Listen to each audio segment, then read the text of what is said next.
Buenas tardes, mi nombre es Gregorio Lasso, consejero de comunicación de la Embajada de España en Turquía, y en el marco de la programación cultural de la Embajada de España y del Instituto Cervantes en Turquía, hoy queremos presentar un tema muy sugerente, como es el del cartógrafo turco Peri Reis y de la posible relación que tiene con Colón.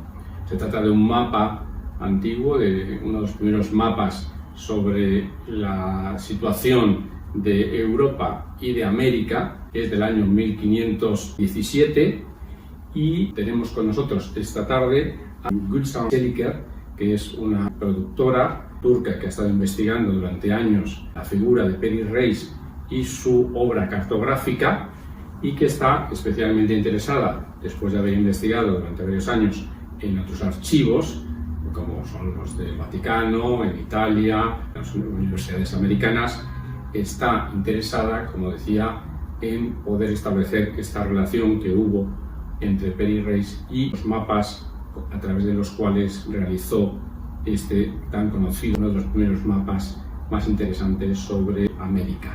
Su objetivo es establecer esta posible relación y, por tanto, también consultar el archivo de Indias en España. Gülşen ha estudiado Relaciones Internacionales y ya tiene una larga experiencia en materia de producción televisiva y ha realizado diversos trabajos también sobre esta figura histórica. Y esta tarde vamos a entrevistarla y a saber y a conocer un poco más de cuál es su proyecto sobre la relación entre este histórico mapa y la figura de Colón. Peri Reis öncelikle bir kartograför, evet, haritacı ve bir kaptan, ama aynı zamanda çok iyi bir koleksiyoner, çünkü haritaları yapabilmesi için çok ciddi bir çalışması, araştırması var. Yani kendisinin bir bilim adamı, dünya bilgini olduğunu söyleyen hocalarımız var. Ben de o yüzden Peri Reis'i ikinci belgeselim için bir kahraman olarak seçtim. Ve onun için araştırmaya başladım. Bu çerçevede global bir araştırmaya döndü bu çalışma tabii ki. Çünkü biz Akdeniz'de çok güçlü bir devlettik o zaman, Osmanlı İmparatorluğu döneminde. Ve özellikle İtalyanlar, İspanyollarla çok fazla ticari münasebetler ve savaşlar var. Dolayısıyla arşivlerde araştırmam gerekti. İlk Amerika'ya gittim, sonra Hollanda'ya gittim. Sonra da İtalya'da uzun çalışma gerektiren Vatikan arşivlerine girip Venedik, Cenova, Napoli ve Roma'da süren bir çalışma, yayılan bir çalışma oldu, araştırma. Peri Reis'in karada ve denizde izini sürmeye başladım. Bir yapımcı yönetmen için kolay bir süreç değil bu. Çünkü çok fazla farklı diplomatik, bürokratik, tarihi ve yabancı unsurla süzgeçten geçirerek çok ciddi bir çalışma yapmanız gerekiyor ve bunu sonra hikayeye dökmeniz gerekiyor. Bir belgesel yapımcısı, yönetmeni olarak benim bu çalışmayı yapmam yıllarımı aldı gerçekten. Ama Peri Reis'in dünyaca tanınması için bence çok önemli arşivlerde çalışmış oldum ve çok önemli belgelere ulaşıyorum ve ulaşacağım sanıyorum. İspanya için de çok heyecanlıyım bu konuda. Muchas gracias, Gülşen, por la explicación de este proyecto que ha estado investigando durante más de 10 años y cuyo uno de sus últimos resultados es precisamente este libro sobre Peri Reis y la relación con Colón. Queremos ahora que nos explique cuál es esta relación, que está basada precisamente en la realización del mapa sobre América al inicio del siglo XVI, y en el que el propio Peri Reis dice que de las fuentes que ha utilizado, que son diversas, pues portuguesas, antiguas, indias, hay una fuente que es la de Colón, que se explica, y ya nos lo va a contar ahora, precisamente porque su tío, que era un corsario, había apresado una serie de barcos españoles en el Mediterráneo, cerca de las costas de Cádiz, en el que los marineros explican que había viajado a América, y a partir de ese momento, con esos documentos que este corsario pasa a su sobrino Peri Reis, pues elabora este famoso mapa. Así que le damos la oportunidad a Gülşen de explicarnos con detalle, que lo conoce mucho mejor, esta relación. Piri Reis ve Kolomb hem dönemdaş hem meslektaş, ikisi de kaptan. Ve kartograf, ya tabii ki Piri Reis'in uzmanlık alanı ama Kolomb'un da kartograf olacak kadar iyi bir haritacı olduğunu biliyoruz. Harita bildiğini. Dönemdaş, meslektaş ve hatta arkadaş, dostluk seviyesinde bir arkadaşlık olduğuna inanıyorum. Böyle bir bağlantılar olduğunu düşünüyoruz. Çünkü bunun en büyük kanıtı 1513 haritası. Piri Reis'in 1513 haritasındaki köşesindeki yazdıkları. O da şöyle, 1501'de Valencia açıklarında İspanyol armadasıyla Osmanlı İmparatorluğu'nun gemileri arasında, Türk İmparatorluğu diyelim, büyük bir savaş gerçekleşiyor ve 6 tane büyük savaş gemisi bizim tarafımıza geçiyor. Kemal Reis kumandasında savaş gerçekleşiyor ve Piri Reis o savaşın içerisinde. Dolayısıyla o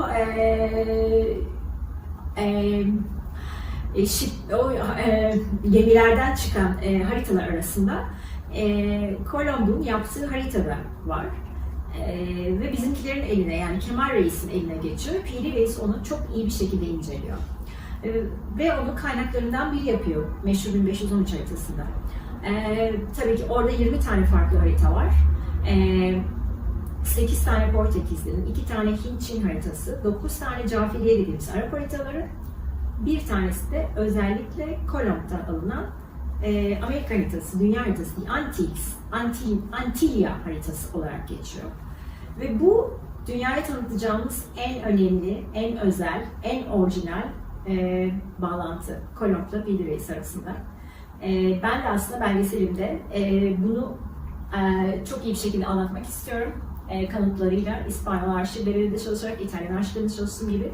Ve kitabımda da bir bölümde Kolomb'un hayatından, Kolomb'un Amerika'yı keşfetme döneminden ve Piri Reis'le Cadiz limanında karşılaşmalarından bahsettim. Haritacı ve kaşif. Bunu da tabii filmden önce çıkarmış olduğum için buradan da bilgi edinebilir. Ama tabii ki filmi beklerseniz çok daha farklı, dünya çapındaki arşivlerle incelenmiş muazzam bir belgesel olacağına inanıyorum. Muy bien, Gülşen, muchas gracias. Ha explicado bien la diferencia del origen de las fuentes con las que Piri Reis, el cartógrafo turco, realizó este mapa. Y una de ellas, como ha explicado Gülşen, la investigadora que tantos años lleva con este asunto, es precisamente el apresamiento en lo que llaman en Turquía la batalla con España, ¿no? La guerra con España, fue en el entorno de Valencia, no de Cádiz, sí, como habíamos dicho previamente, y a partir de ahí se hace con estas fuentes que sirven para realizar este mapa en el que se ve perfectamente la situación de la península ibérica, aquí en la parte superior izquierda, y lo que sería en la parte media, ¿no? o superior derecha, de las Antillas y parte de lo que sería América del Sur. Esta ha sido una cuestión estudiada por los especialistas, y en la propia investigación de Gülşen pues se destacan diversos análisis sobre este mapa, que es una parte, este mapa de Piri Reis, que es una parte del mapa original que se conserva.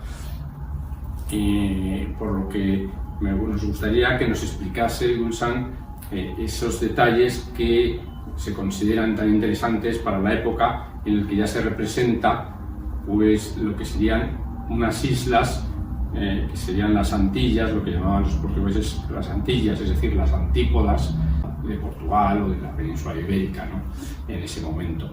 Es verdad que los investigadores han visto que hay alguna representación que parece un poco desproporcionada en las famosas Antillas, y eso quizá hay que enmarcarlo con la idea de que los primeros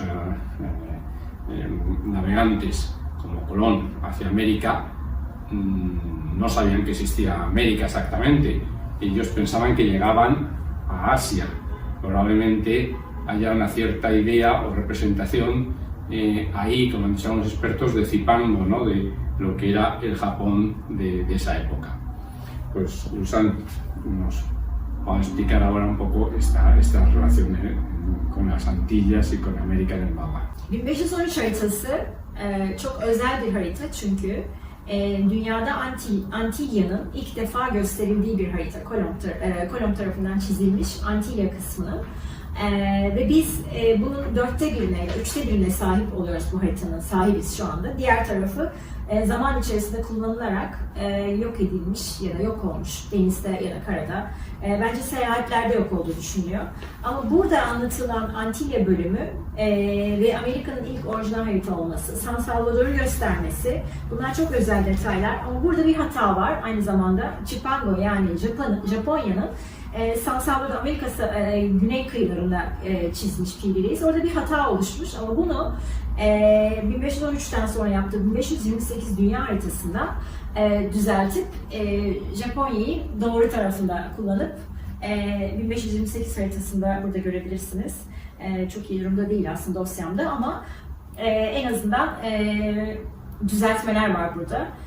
Dolayısıyla o zamanın haritalar arasında dünya haritalarının yeni yapıldığını ve dünyanın yuvarlak olduğunun yeni ispatlandığı, daha hala tartışıldığı bir dönemde böyle haritaları, dünya haritalarını yapabilmek, böyle bir birleştirilmiş bir çalışmayı gerçekleştirebilmek sanıyorum bir bilgelik, dünya bilginliği gerektiren bir profesör hocamın da deyişiyle gerektiren bir çalışma. P.D. Reis'in haritasında bütün bu özellikleri detaylarıyla görüyoruz. Demin de dediğim gibi 20 tane farklı harita kullanılmış ama bunların en özeli Kolomb'un çizdiğini bildiğimiz Antilya haritası. Bugün bile olmayan Antilya haritasının tüm özellikleriyle kullanılmış olması ve bunun dünyadaki tek orijinal Amerika haritasının olması, yani Kolomb çizimi olan orijinal Amerika haritası. Bu dünyanın ilk Amerika haritası değil ama Kolomb'un orijinal Amerika haritasını içeren ilk dünya haritası. Muy bien, Gulsan, la explicación sobre las Antillas en el mapa de 1513 de P.D. Reis, que tanto llamó la atención al sultán Solimán el Magnífico, que le reconoce como almirante precisamente por haber mostrado a aquellos que están interesados en la navegación en su época la realización de un mapa del mundo del que solo se conserva esta parte y que nos describe también, como hemos podido ver anteriormente, pues no solo las Antillas, sino también esta parte que sería la parte de América del Sur. Incluso más abajo, algunos han querido ver una Antártica, aunque esto nos lo va a explicar Gulsan, ha sido debatido y hay algún profesor americano que ha estudiado esto más a fondo y tiene su propia teoría. 1513 haritası tabii ki sadece Antilya'yı göstermiyor, aynı zamanda Güney Amerika'yı gösteriyor. Güney Amerika'nın yaşayış stili, demografik faktörleri, yaşayan hayvanlar ve insan figürü bile var burada. Ama bu söylenen Antarktika'nın çizilmiş olması, yani buzulları çizmiş olması P.D. Reis'in, bu bir efsane. Çünkü bunun bilimsel bir kanıtı yok. Buna da en güzel örneği benim 35 dakikalık bir filmim var bitirdiğim. Kültür Bakanlığı'nda yaptığım 2008'de. Onu YouTube'dan izleyebilirsiniz ve orada Profesör Gregor McIntosh, Amerikalı profesör hocamız, kendisi kartografi uzmanıdır, harita uzmanıdır. Çok da güzel bir kitabı var, P.D. Reis 1513 haritası diye. Sanırım kitap İngilizce, Türkçe'ye çevrilmedi, İngilizce. Ama orada bütün detaylarıyla, bütün P.D. Reis 1513 haritasını, dünya haritasını detaylarıyla anlatır, kartografik özelliklerini. Ve aynı zamanda bizim röportajda da söylediği gibi bunun Antarktika olduğuna dair ispat edilecek hiçbir gerçek bir kanıtı yoktur. Kanıt olmadığını söyler. Bunu bunu biraz böyle şehir efsanesi olarak, bu dünya efsanesi olarak bugünlere getirdiklerini söylüyorlar. Çünkü gerçek anlamda orayı çizdiğini belgeleyen bir şey yok. Yani o zaman buzulların altında olan karayı çizdiğine dair gerçek bir kanıt kesinlikle yok. Yani hocamız öyle söylediği için ben de belgeseli yaparken, araştırmamı yaparken bu temel dayanağa yani bu dayanak aldım ve gerçekten Antilya kısmının haricinde Güney Amerika'yı çok iyi çizdiğini biliyoruz ve bütün detaylarıyla verdiğini biliyoruz ama bu Antarktika değil. Yani Antarktika çizimleri değil. Bueno, pues con la explicación de Gülşen y sus referencias históricas sobre el mapa y la aclaración de que aquello no era que aparece en el sur del mapa de Peri Reis no es la Antártica, pues podemos analizar otra cuestión, teniendo siempre en cuenta que estamos analizando un tema que hay que marcar en su época. Hubo entonces, una de las cuestiones principales era determinar los mapas, los lugares donde en ese momento los reinados buscaban nuevos tesoros como especias o minerales, etc. Y por tanto era un elemento especialmente buscado el poder tener o el poder disponer de esa fuente de información para realizar esas conquistas. Así que en cierto modo hoy podemos también pensar que en esa época había un cierto espionaje entre reinos o entre gentes poderosas para hacerse con el tesoro de esa época, que eran estos mapas, estas cartografías que podían facilitar el acceso a esos nuevos mundos, como ocurrió con la gran empresa de Colón, ¿no? que en ese momento trabajaba para el Reino de España, para la corona española, porque el concepto de nacionalidad también era un concepto distinto del actual. Entonces había los súbditos del reino, lógicamente, si tú trabajas para un reinado eras parte de ese reinado, aunque tu origen pudiese ser otro, ¿no?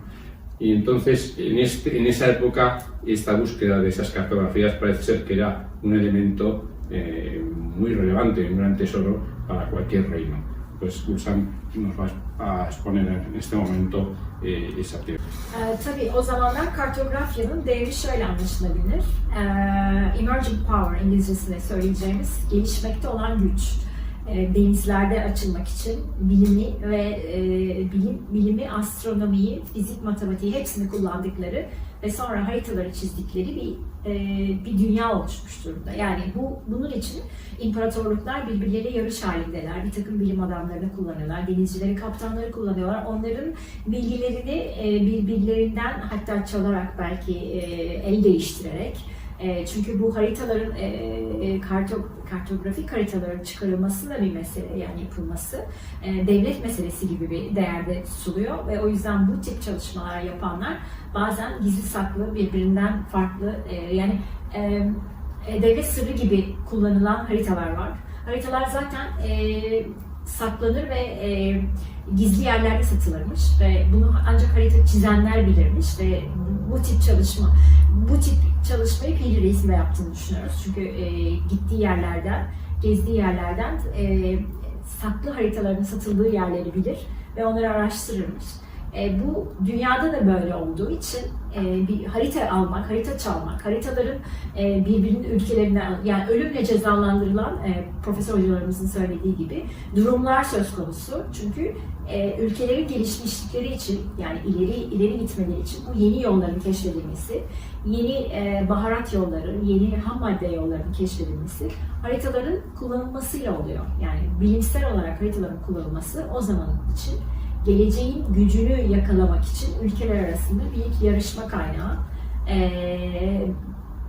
ve haritacılık, harita bilmek, kartografya en popüler bilimin ötesinde ticaret içinde gerekli olan, ülkelerin gelişmesi içinde gerekli olan, gelecek için gerekli olan bir dönemden bahsediyoruz ve bu gerçekten heyecan verici bir dönemi anlatıyor aynı zamanda. Yani gerçekten haritaların önemli meseleler için kullanıldığını ve ülkelerin geleceği için kullanıldığını söylemek gerekiyor tekrar.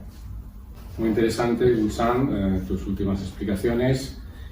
Por último, queríamos preguntarte cómo va a ser tu proyecto, la parte en la que piensas ir a España para poder consultar, por ejemplo, el archivo de Indias, que para las personas que nos puedan ver en este vídeo, pues sepan que fue obra de un rey español, Carlos III, que decidió unificar al final del siglo XVIII en Sevilla, en un edificio muy conocido, la Casa de Contrataciones y Lonja anteriormente, que está al lado de la catedral, el archivo de Indias para recopilar y poner junto toda la gran documentación pues, que hay sobre las Américas, cartográfica, de libros, escritos, etc. ¿Cuál es el objetivo, por fin, del viaje a España para poder visitar el archivo de Indias y quizá otras ciudades como que nos puedas explicar? ¿Y cuál sería el objetivo final de ese viaje para tu proyecto? İspanya'da Madrid'de devlet arşivleri, Barcelona'da deniz arşivleri, Kolomb'un gemileri var.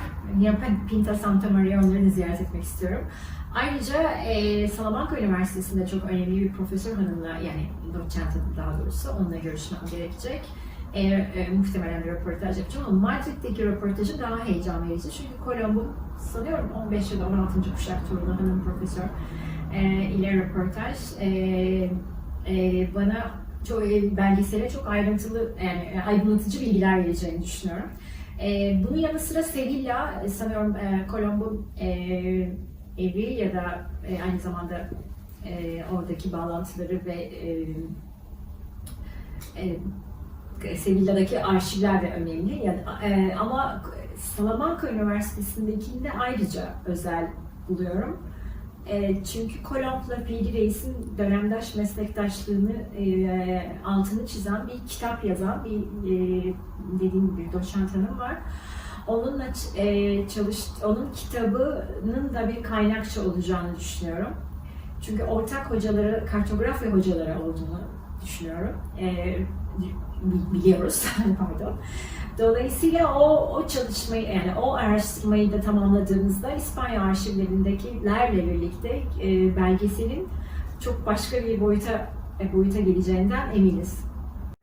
Muchas gracias, Dulcen. Por último, queremos recordar la importancia de un mapa de esta magnitud, de que se conserva solo una parte y que ha pasado a ser conocido sobre todo a partir de su redescubrimiento por investigadores turcos en el antiguo palacio otomano de Topkapi en la última década de los años 20, que nos retrotrae al descubrimiento de América y a la relación, a la conexión precisamente con Colón.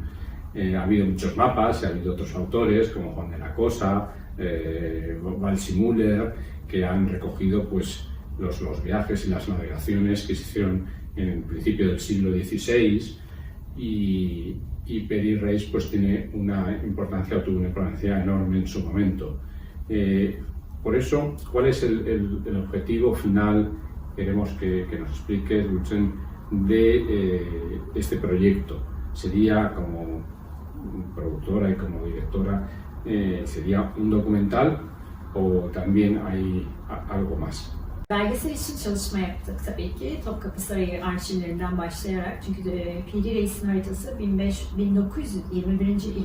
yüzyılda 1929 yılında Topkapı Sarayı arşivlerinde o zamanın müze müdürü Halil Etemi direktörlüğünde, yönetiminde iki Alman profesör tarafından Profesör Paul Kahler sonradan ordinaris profesör oluyor ve Adolf Deisman tarafından teşhis ediliyor ve dünyaya daha sonra Paul Kahler tarafından 18. Şarkiyatçılar Kongresi'nde Hollanda'da sunuluyor. Biz Hollanda arşivlerinde bir çalışma yaptık. Daha da devamı gelecek sanıyorum.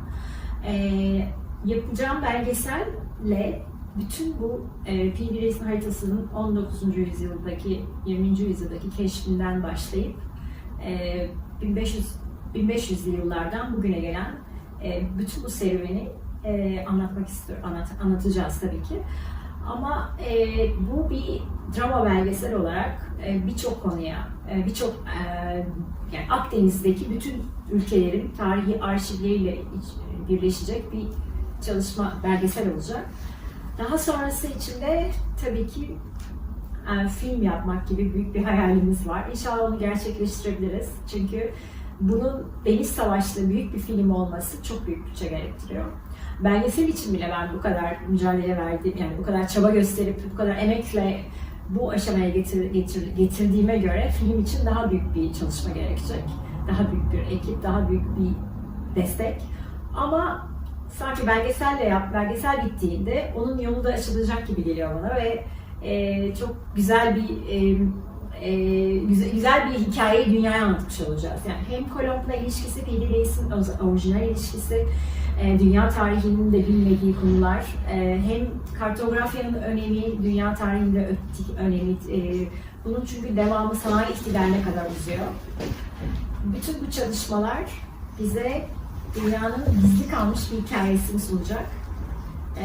Ve Kolomb-Fil Bireys ilişkisinde çok özel bir hikayeyle dünyaya tanıtılması, hem belgeselle sonra da filmle çok heyecan verici bir hikayeyi dünyaya sunacağımızı düşünüyorum.